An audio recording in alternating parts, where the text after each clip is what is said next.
ఏమైనా అయిందా? ఏం కాలే బిడ్డ. సంపుతుటి గారా నాయని?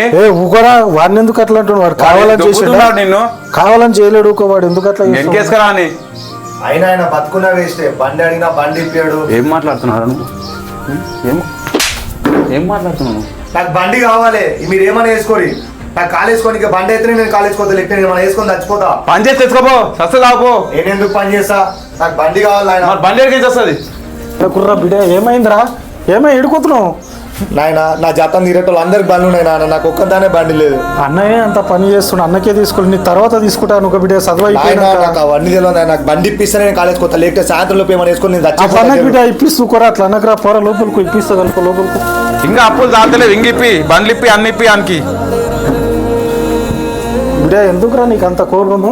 ఏందైనా ఇంక మళ్ళీ బండి ఇప్పిస్తుంటున్నావు ఉన్నప్పుడు చాలక. వద్దురా, మనం తప్ప ఎవరు రానికి, చిన్నోడు రాడు, అట్లా ఏదో మనము. మనకు అప్పుడు నేను మన ఇంటి మీదకి వచ్చి చైన్ కూడా తీసుకుపోయినా అంటే. ఇప్పుడు ఎట్లా అంటావు? ఈఎంఐలు ఆ చైన్ అవన్నీ ఇడిపించుకొచ్చినాక మళ్ళా పైసలు మరాడేమో సస్తా అంటుండ్రా, బండి ఇప్పిస్తా మనకి. మాట్లాడదాం మనకి అట్లా చెప్పి. సరే పట్టు, ఆ చిట్టీలు అది చైన్ ముంచుకోపోయింది కదా, ఆయనకి ఇచ్చేది. నాకు పాల బిల్లు వస్తుంది రేపు, నాకు రేపు జీతం ఇస్తాడు. రేపు ఇస్తాడా?